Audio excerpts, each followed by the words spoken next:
So we're in chapter 2 of Esther. And just a quick recap on the book of Esther. Esther is very unlike the books that we've been doing. It takes a different approach completely. No, it's okay.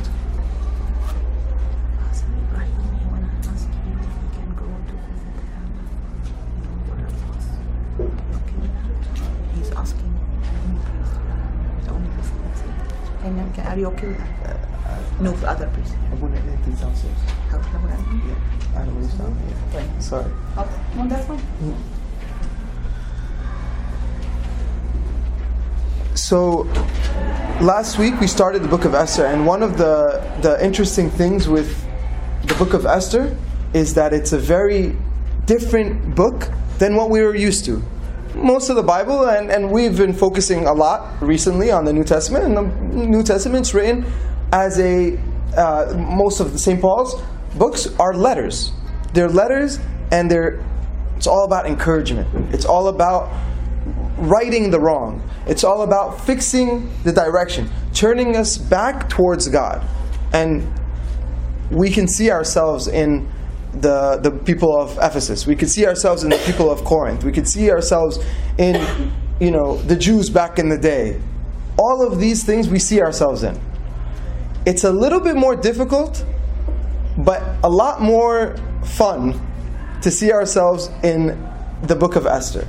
And the reason why I said this is because one of the things I started off last week by saying is the book of Esther is written like a movie. And like Nagy told us last week that the book of Esther actually turned into, there is a modern movie of the book of Esther, because you could see there's so much happening.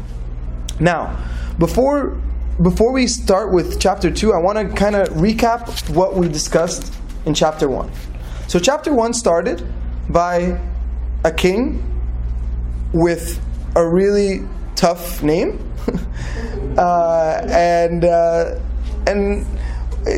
So we decided that the name is Ahasuerus. Ahasuerus. And if you look at the names, depending on which version of the Bible you have, there's one version will have a bunch of X's, and it's a really tough name. But we're going to go ahead with Ahasuerus, like the New King James version. And we said that's because it's the Greek versus the Hebrew translation of the name. So when it comes to this king, what kind of person was he? Throughout the Old Testament, we see kings, good, bad, good, bad, good, bad. And we just have to know this person's character in order for us to move forward. And we said, we can figure out his character by his actions, just like any of us, right? So what was the first thing we learn about this king? What's the first thing he does in this book that we hear about? Big party. Big, huge party. First of all, he's a very powerful king. 127 provinces, and we said he goes from Ethiopia to India. Takes up half the world, right? So he's very, very powerful.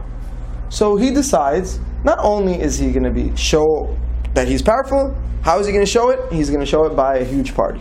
When we throw a party, people who have a big party, you could tell by the expense that they spent on, or the hall that they got. This guy shows it by the length of the party. So we said that this party was 6 months long. 6 months long. 180 days. What kind of party? What was the purpose? To show off his wealth, to show off his power. To who? The first party. To who? His officials, the people right under him, his governors and officials in those provinces. Then, after a 6-month party of partying and drinking and everything else, well, how do you celebrate that? How do you rest from that? Another party, a 7-day party. This time, 7 day. He's trying to be very simple with this one. 7-day party, and the purpose of this party was for everybody. He went into the city. So, and he told people to come.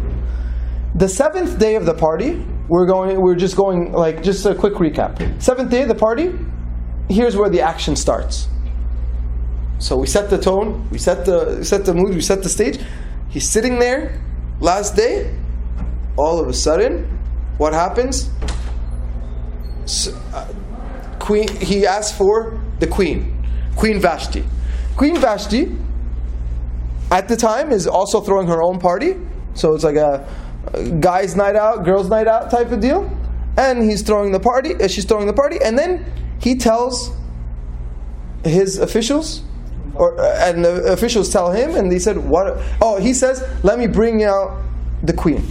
And what's different is that might not sound bad, right? Bring out the queen. He wants to introduce his wife, but the way he's introducing his wife, he was showing her off, and it says that to come with her crown, which we know means that's all he wanted her to come in as.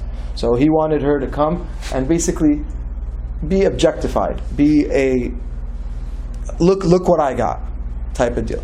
So it's a very horrible situation. And then that's where we left off. The queen said no. The people, his people got annoyed, and that's where we're at now. So the end of chapter 1, verse 20 says, "And let the decree of the king which he shall have made be proclaimed throughout his kingdom, and thus all wives will honor their husbands, from the poor to the rich. And the word pleased the king and the nobles, and the king did just as Memucan said. He then sent out to his entire kingdom throughout the provinces, according to their own language, that husbands be feared in their own houses." So he said,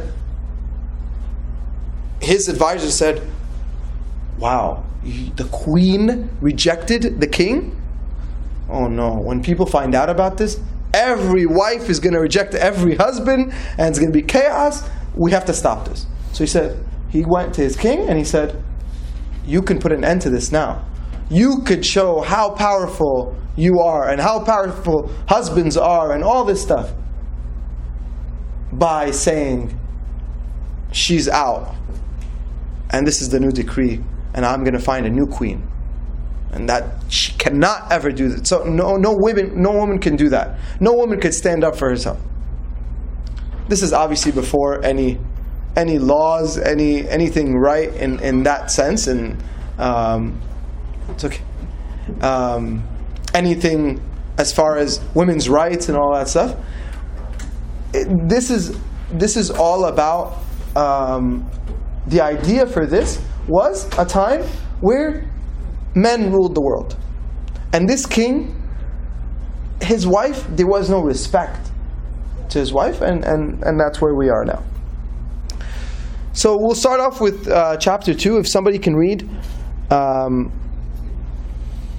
from verse 1 to verse 7.